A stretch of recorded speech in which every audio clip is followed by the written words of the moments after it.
下节采饮水将在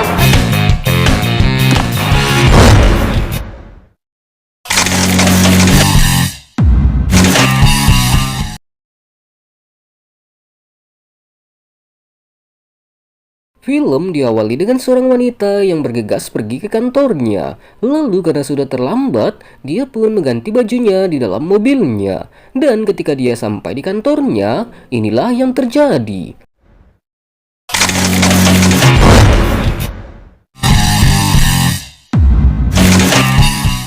Wanita ini bernama Wang Mei. Wang Mei adalah seorang pembawa berita di televisi. Selain itu, dia juga sangat aktif di media sosialnya. Dan yang paling sering dia lakukan adalah live streaming di salah satu aplikasi. Hampir segala aktivitasnya dia selalu melakukan live streaming di media sosialnya. Bisa dibilang hal itu sudah lama menjadi rutinitas kesehariannya. Singkatnya, beberapa hari kemudian dia pun ingin pergi ke suatu tempat. Dan tidak lupa juga saat di jalan dia pun melakukan live streaming di media sosialnya. Lalu tak selang berapa lama, inilah yang terjadi.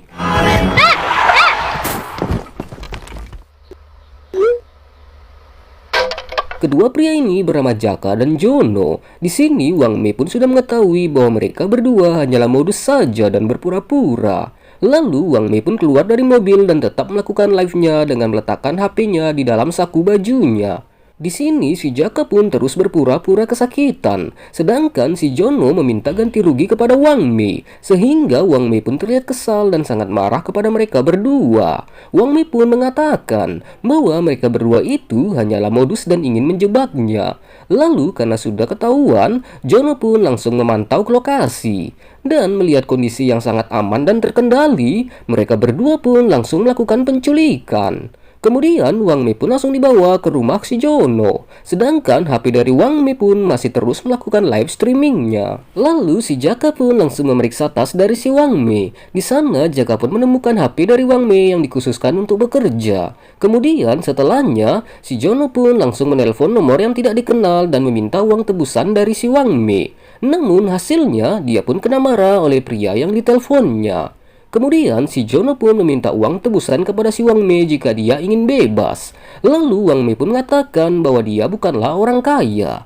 Tapi si Jono pun tidak percaya sama sekali dengan si Wang Mei. Di sini Jaka pun meminta kepada si Jono untuk melepaskan si Wang Mei saja. Akan tetapi Jaka justru malah dihajar oleh si Jono. Lalu si Jono pun kembali lagi mencoba untuk mengancam si Wang Mei. Kemudian saat Jono dan Jaka sedang berunding, tiba-tiba mereka pun mendengar HP Wang Mei yang sedang nge-live. Tapi mereka tidak tahu apa itu. Yang mana mereka ini kebetulan adalah orang desa. Lalu si Jono pun bertanya kepada si Wang Mei. Wang Mei pun mengatakan bahwa itu adalah sebuah aplikasi penghasil uang sambil nge-live. Di sini awalnya mereka berdua pun tidak percaya sama sekali. Lalu karena masih ada saldo, Wang Mei pun akhirnya membuktikan kepada mereka berdua. 到银行卡，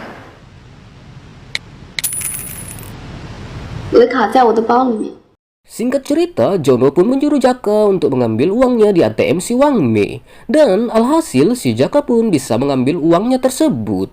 Lalu karena sudah terbukti sudah bisa menghasilkan uang, mereka berdua pun melakukan segala cara untuk bisa menghasilkan uang. Namun video yang mereka nge-live tidak menarik perhatian penontonnya, sehingga otomatis penghasilan pun tidak ada sama sekali. Lalu mereka pun langsung menyuruh Wang Mei untuk bekerja sama. Dan Wang Mei pun meminta penontonnya untuk mengirimkan pesawat atau mobil supaya bisa ditukarkan dengan uang. Namun hasilnya pun nihil, karena para penontonnya tidak percaya sama sekali bahwa ada orang yang diculik lalu meminta tebusan tapi masih bisa live streaming. Kemudian setelah itu, karena banyak penonton yang meminta untuk membuka bajunya si Wang Mei, si Jono pun berniat untuk melakukannya. Namun ketika dia ingin melakukannya, istri si Jono pun tiba-tiba pulang. Dan melihat hal tersebut, di sini Jono pun langsung diamuk oleh istrinya. Dan sialnya juga si Jaka yang mau membantu malah juga ikut kena batunya. Kemudian dirasa kondisi sudah tenang, si Jono pun menjelaskan semuanya kepada istrinya. Mendengar hal itu, istrinya pun langsung bertanya kepada si Wang Mei, apakah aplikasi tersebut bisa menghasilkan uang. Lalu mengetahui bisa menghasilkan uang, istri si Jono pun langsung melakukan live streaming. Namun para penonton pun tak menyukainya dan justru malah mentertawakan istrinya si Jono yang sangat menor dan kampungan. Lalu mereka pun melihat komentar yang rata-rata meminta untuk membuka baju si Wang Mei. Tak lama kemudian, Jono pun mau melakukannya, tapi malah dimarah oleh istrinya. Lalu setelahnya istri si Jono lah yang melakukannya. Dan inilah yang terjadi kemudian.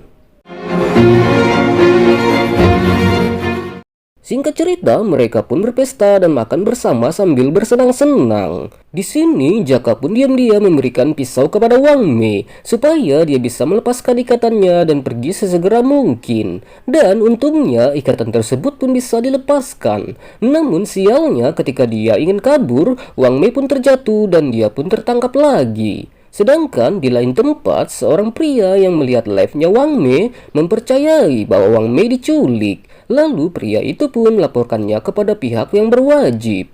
Singkat cerita, malam harinya ketika istri si Jono ingin melakukan sesuatu kepada si Wang Mei, polisi pun tiba-tiba datang dan menggerebek rumah si Jono. Dan mereka bertiga pun langsung ditangkap pada hari itu juga.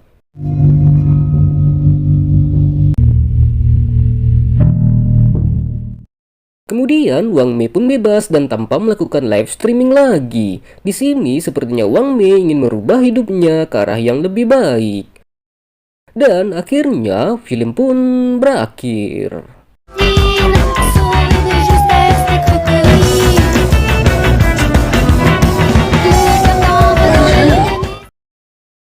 Oke lah teman-teman, sekianlah untuk alur cerita film kali ini. Apabila ada salah kata yang terucap, mohon dimaafkan. Saya Jack Doom mengucapkan terima kasih banyak and see you next content.